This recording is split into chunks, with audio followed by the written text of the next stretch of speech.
سلام عليكم، اللهم صل وسلم وبارك على سيدنا محمد. ازيكم يا بنات؟ عاملين ايه؟ يا رب تكونوا بخير. يا صباح الجمال، يا صباح التفاؤل، يا صباح الامل، يا صباح الطاقه الايجابيه، يا صباح الرضا، يا صباح الرزق، يا صباح كل حاجه حلوه على عيونكم اللي زي العسل. بقى يوم جديد وفيديو جديد، بس قبل ما نشوف الفيديو بتاعنا ما تنسوش تشتركوا في القناه وتفعلوا الجرس عشان يوصلكوا كل جديد. خلاص المدارس كلها يومين وخلاص بتدق على ابوابنا، والصحيان بدري لازم نعاير المنبه عشان ما يروحش علينا نومه.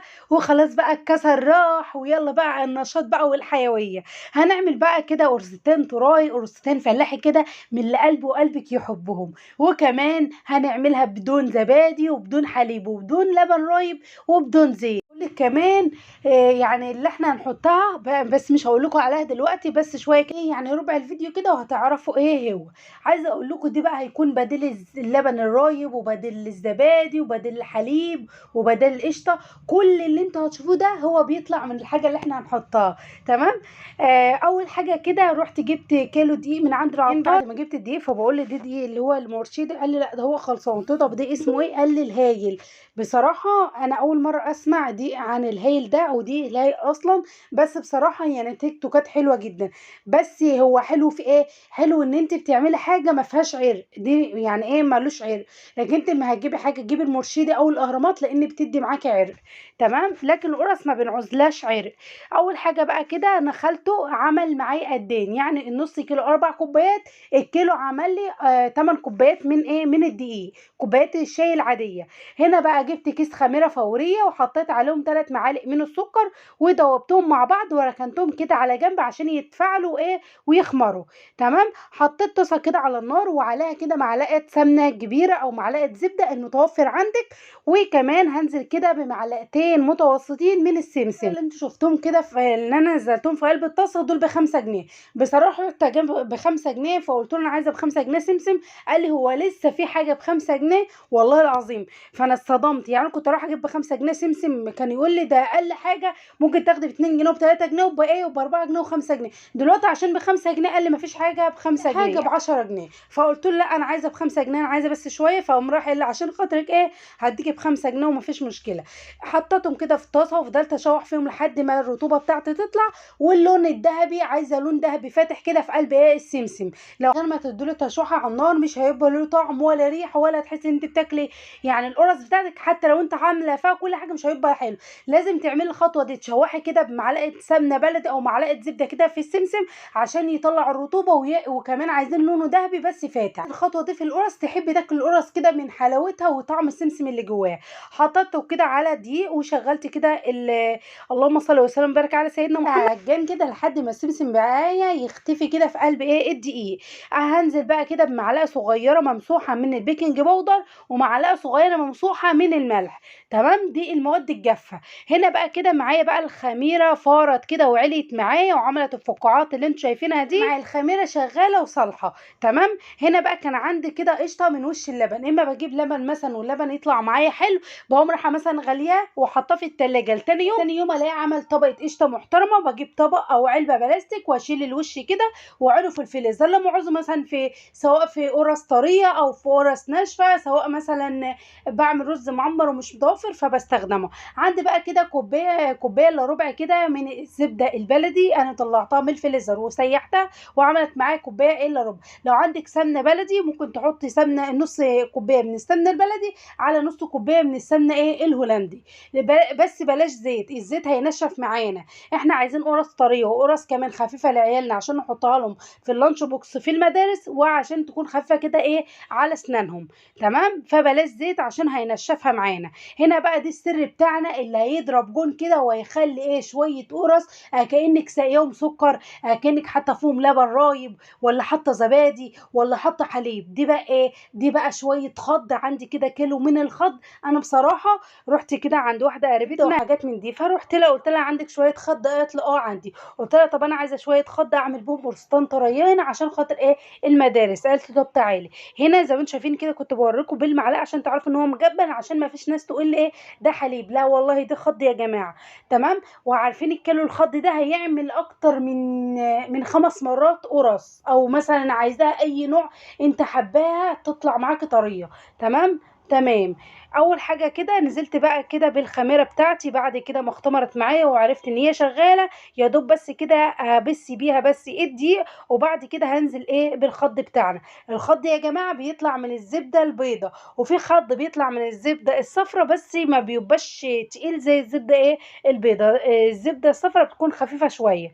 هنا كده ببتدي بقى ان انا انزل كده بالخض بتاعي شويه بشويه شويه بشويه، ما انزلش بالكوبايه، مع ان انا عارفه ان الدقيق ده هياخد كوبايه وشويه، بشويه بشويه بيكون افضل. تمام. نزلت كده كده خد معايا كيلو دقيق كوبايه، وعايز كمان شويه. نبتدي برضو ان احنا ايه نفرغ كمان شويه، يعني في حدود كده نص كوبايه ايه من الخض، ونشوف برضو هيحتاج النص ده ولا مش هيحتاجه مع بعض وهقول لكم. تمام. هنا بقى كده بدأ ان هو خلاص يتعجن معايا، نزلت كده كمان بشويه، وفي الوقت ده هشوف بقى هيحتاج اكتر ولا لا. بس انزلي بشويه بشويه، عشان لو لقيتي مرقه هتعوزي ان انت تحطي دقيق، فانت ما تنزلي واحده واحده مش هتعوزي ان انت تحطي دقيق. تمام. هنا عليت السرعه بقى كده على العجان بتاعي. بقى ايه القرص؟ بص يا جماعه، سيبك من اي كلام انت بتسمعيه يقولك مثلا لازم تمشي على المكونات مثلا مظبوطه عشان خاطر تطلع معاكي القرص طريه. لا، دي مش كده خالص. لا، لازم تخدمي العجين، سواء عجين عيش او عجين قرص، لازم تخدميها وياخد حقها عشان يطلع معاكي القرص معاكي طريه وخفيف. هي دي اصل القرص. انت ممكن تعجنيها بس عجنه بسيطه هتطلع معاكي مكتومه وهتطلع معاكي تقيله ومش حلو، فكل ما بتخدميها وكل ما تديها بوكسات جامده كده هتطلع معاكي حلو. هنا بقى خد معايا كده حوالي ربع من الكوبايه، وفضل معايا ربع. الربع بقى هفرغه كده في ازازه وعينه ايه في الفريزر. وكان عندي بقى القشطه بتاع وش اللبن كانت متلجه، فسبتها لحد ما فكت شويه، وبعد كده هنزل ايه بيها في قلب ايه الدقيق بتاعي، او في قلب ايه القرص بتاعتنا. عايزه اقول لكم ما بتعملي المرحله دي في الاخر بتحتفظ على طراوتها، وبتحتفظ كمان على الخفيه بتاعتها، وتطلع معاكي هش. فضل شويه كده في قلب الطبق، قمت رايحه ايه لايه تعالى موديكم كمان ايه في الفريزر، عشان ما عاوزه اعمل حاجه يكون عندي كل حاجه موفره، لان كل حاجه غاليه لما تروحي تشتري القشطه بمبلغ وقدره. هنا كده اتعجنت معايا، هي طريه بس في نفس الوقت ما بتلزقش، وجامده وفي نفس الوقت برضو ايه مش يابسه. تمام. تمام. بدأت بقى ان انا انزل بقى في البوله كده، ما دهنتش بصراحه البوله زيت ولا اي حاجه. انا بصراحه ما بعجن العجينه كده عجنه محترمه ما بتلزقش معايا في قلب ايه الطبق. كده اتعجن معانا ونزلنا بيها في قلب الطبق. زي ما انا بقول لكم انا ما بدهنش الطبق بتاعي زيت، لان هي اصلا ما بتلزقش، لان هي مخدومه خدمه محترمه. هجيب بقى كده الاسترتش راب، او عندك مثلا كيس ثلاجه ممكن تفتحيه كده من النص وتغطي بيه ايه الطبق بتاعك. تمام. انا بجيب اللفه دي ممكن تكفيني 6 شهور وازيد كمان، حسب استخدامك انت. تمام. هجيب بقى كده فوطه واغطيها بقى كده بالفوطه، واركنها ايه بقى اركنها على جنب لمده نص ساعه لحد ما تخمر، وبعد كده نشوف هنعمل ايه. بعد ما خمرت معانا بسم الله ما شاء الله الله اكبر، بحب قوي ريحه العجين وريحه الخبيز قوي في البيت، بيدي رزق وبركه وخير، وبيدي احساس حلو جدا. خصوصا لو انت متضايقه او حاجه مضايقاكي او مخنوقه او نفسك تفش غلك في اي حد، عايزه تفش غلك فش غلك في العجين. اعجني قرص، اعجني عيش، فهتطلعي كل الطاقه السلبيه اللي جواكي والطاقه الايجابيه في قلبك كده وانت مبسوطه. وعايزه اقول لكم كمان لما بتعجني بتحسي ان انت مرتاحه كده ومبسوطه. تمام. هنا بقى كده بعد ما خلاص القرص معايا خمرت، ابتدي بقى ان انا احطها كده جنب على الرخامه، وابتدي بقى ان انا اكور بقى ايه القرصه بتاعتي. حسب بقى عايزه القرصيه كبيره، عايزه القرصيه صغيره، عايزاها مثلا القرصيه تكون تخينه، عايزاها تكون مثلا رفيعه، دي انت هتقدري تتحكمي فيه بايدك انت. تمام. فحاجه انت وذوقك انت شايفين. هي بقى في حدود كده 70 جرام مثلا. عايزاها مثلا اقل من كده خليها مثلا 65 جرام لو عندك ميزان. انت بالنظر كده، يعني بالنظر مثلا ممكن امسك كده الكوره بتاعتي واشوفها كده قد بعض، لو حسيت ان دي اصغر من دي بزود ايه حته عجينه كده، اخد قطعه كده من العجين واقرصها. تمام. اقرصها يعني اكورها للناس ايه اللي ما تعرفهاش. تمام. مفيش اسهل كده وانت مبسوطه وفرحانه ان انت بتعملي حاجه حلوه كده لبيتك وكمان لجوزك ولاولادك، هما فرحانين كده بياكلوا حاجه نظيفه. وخصوصا بقى المدارس جايه وعايزين نوفر وعايزين ندبر، لان الحاجه كلها بقت غاليه. يعني ممكن تروحي تشتري القرصه دي في حدود 3 جنيه. فشوفي انت من كيلو دي عايزه اقول لكم هتعملي كميه كبيره، واقول لكم كمان طلع معايا كام قرصايه من ايه كيلو دقيق. ان الفيديو المفروض ينزل بدري عن دخول المدارس، فمعلش الموبايل فيه مشكله، فبحاول على قد ما اقدر ان انا اقدر اصور لكم. زي ما انتم عارفين ان الشاشه بتاع الموبايل اتحرقت، فالحمد لله على كل حاجه. فهنا بقى كده خلصت بقى الكميه بتاعتي زي ما انتم شايفين. هجيب بقى فوطه عندي وابتدي ان انا اغطي بقى كده ايه الكميه كلها اللي احنا كورناها مع بعض. تمام. تمام. هنا بقى كده ببتدي ان انا اغطي، ومثلا وانا بغطي كده عشان وشها ما ينشفش ابتدي اكمل. لو لسه في عجين ابتدي ان انا اكوره واحطه كده ايه جنب بعض وانا مغطيه. لو ما عندكيش فوطه هتبتدي برده تغطي ايه بكيس تلاجة. اي كيس عندك ابتدي استخدميه. مش فوطه تقدري ان انت ايه تغطيه بكيس تلاجة. خلاص تمام كده خلصت بقى الكميه كلها اللي عندي. بسم الله ما شاء الله. عملت لي بقى كام كوره؟ عملت لي 24 كوره، والكوره الصغيره اللي هي النونيه دي يعني ايه قولي 25 كوره. هنا بقى كده في اول واحده انا كورتها بتكون هي اول واحده ارتاحت معايا. تمام. ابتدي بقى ان انا ايه ابتدي ان انا ابططها بقى. بتتبطط معايا بكل سهوله ومرتاحه لان هي خلاص واخده راحتها ان هي ترتاح. لو هي مثلا حسيتي وانت بتبططيها بترجع معاكي بعد ما بتفرديها يبقى هي لسه عايزه كمان ايه شويه. ما تستعجليش عليها واركنيها على جنب لحد ايه ما ترتاح. تمام. احنا يا دوب بس مش هنريحه وهو متكون، لا احنا هنريحه بعد ايه بعد ما نبططه كله قرصايه. بنحاول بقى على قد ما نقدر كده نبططها كده مدور يكون شكلها حلو زي ما انتم شايفين كده. وهوريكم كمان السمك بتاعها يكون ايه حوالي اقل من نص ملي، لان هي لسه هتخمر ولسه كمان ايه هتتضاعف. على قد ما تقدري خلي شكلها زي دايره كده عشان ايه هي دي اللي هتخلي معاكي ايه القرص منفوخه كده او الحنون بمعنى اصح. شايفين السمك بتاعها عامل ازاي؟ ولا هي تخينه ولا هي ايه رفيعه. نجيب برضو كمان واحده من اللي جنبها مرتاحين اهو. بسم الله. بسم الله ما شاء الله الله اكبر. وابتدي برضو ان انا ابططها كده على شكل دايره.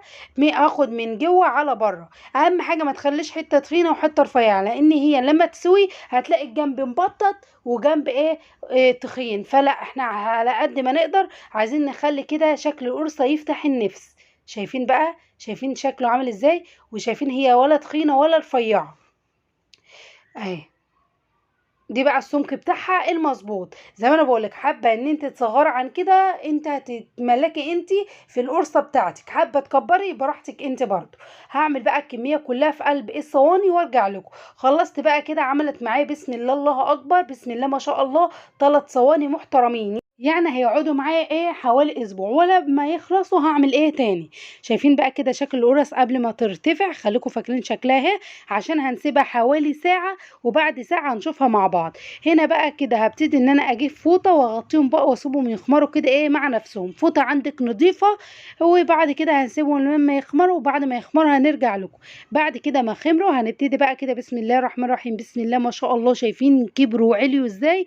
بسم الله ما شاء الله. شكلها كده وهي عجينه تتاكل من حلاوتها. هعمل ايه بقى؟ هولع الفرن على درجه 180، ولا عايزه الفرن عالي ولا واطي، هخليه على درجه متوسطه. ولو كمان عندك الفرن بتاعك بيولع من فوق هتولعي كمان ايه من فوق، يعني من فوق وتحت.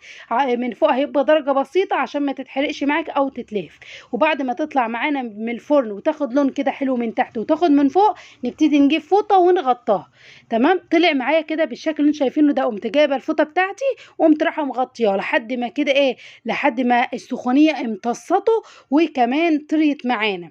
تمام. ما تقلقيش هو اول ما بيطلع من الفرن بيبقى ناشف شويه، وبعد ما بتغطيه بتديله زي صدمه كده سخونيه ان الفوطه بتشرب ايه السخونيه، وبتديله زي حراره كده ان هو ايه يطرى معانا واحده واحده. هنا بقى كده شايفين شكل القرص ولا اللون تحفه تحفه تحفه. عايزه اقول لكم والله العظيم طول ما انا بصور اقول يا رب النور ما يقطع، يا رب النور ما يقطع، يا رب النور ما يقطع، لحد ما اخلص اقول الحمد لله. عايز تقطع بقى براحتك اقطع. الواحد بيبقى حامل هم النور ده اكنه ميه والله العظيم. هنا شايفين بقى الشكل؟ شايفين بقى العسل؟ هوريكم كمان ايه من قريب كده. تمسكي الواحده كده خفيفه بقى وهشه كده وطريه. تعالوا بينا نشوف مع بعض. بسم الله الرحمن الرحيم. انا ماسكه القرصه اكني مش ماسكه حاجه من كتر الخوفيه بتاعتها. وشايفين بقى قد ايه خفيفه؟ بحط ايدي عليها بترتفع تاني. ولا الجمال بقى ولا الريحه كده، الريحه فظيعه كده ماليه الشقه. هجيبت لكم برده من الصينيه التانيه. شايفين؟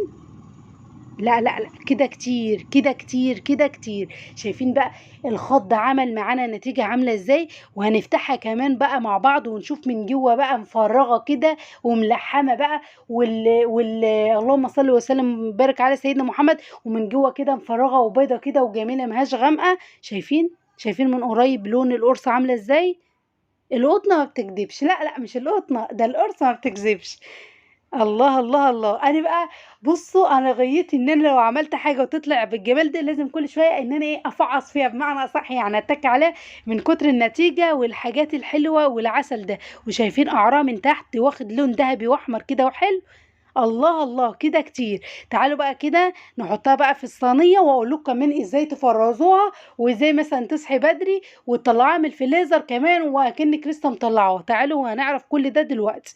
جبت بقى الصينيه وبدات بقى ان انا ايه ارص كده في الصينيه بتاعتنا، وبعد كده هنفتح برضو واحده مع بعض وبس هسيبهم ايه يهدوا. طب يا ام جان لما عاوز مثلا ان انا عملتها وعنتها مثلا في الفريزر، عينها امتى؟ تعينها بعد ما هديت خالص من السخونيه بتاعتها، وتجيبي كيس تلاجة وحسب بقى انت عايزه تحطي كام قرصه في كيس التلاجة وتحطيه في الفريزر. واول ما تصحي من النوم اول ما تقومي اول حاجه من على السرير تقومي مطلعاه، يا دوب هتلبسي اولادك ولا هتسرحي لبنتك ولا كل ده، وهتخلصي لهم السندوتشات هتلاقيها فكت معاكي وهتلاقيها كمان ايه اكنك لسه خبزاها. تعالوا بقى نفتح كده القرصه من جوه ونشوف شكلها عامل ازاي. الله اكبر، الله الله الله، بسم الله. يا سلام يا سلام يا سلام، ايه الحلاوه دي يا ام جانا؟ ايه الطعامه مدرسه او سواء بتشتغلي وعايزه حاجه كده الصبح، حاجه تديكي طاقه كده وباور عشان تقدري تروحي شغلك، اقدري اعمليها. ممكن تاكليها كده في حته جبنه حادقه او حته قديمه، او ممكن تاكليها في حته جبنه قريش برضه هتديكي طاقه وباور. دي بقى كان فيديو النهارده. اوعي تنسي لو انت لسه وصلت لنا وما اشتركتيش انزلي اشتركي في القناه وفعلي الجرس عشان يوصلك كل جديد، وكمان سيبي لي كومنت بمحتوى الفيديو وقولي لي كمان انت بتتابعيني منين. دي كان فيديو النهارده، يا رب يكون عجبكم وقدرت افيدكم، وكل سنه وانتم طيبين بمناسبه السنه الجديده الدراسيه، ويجعلها سنه سعيده عليكم وعلى اولادكم وتشوفوهم يا رب كده في اعلى المناصب. دمتم في رعايه الله وحفظ الله، واللهم ديم علينا نعمه واحفظها من الزوال. سلام.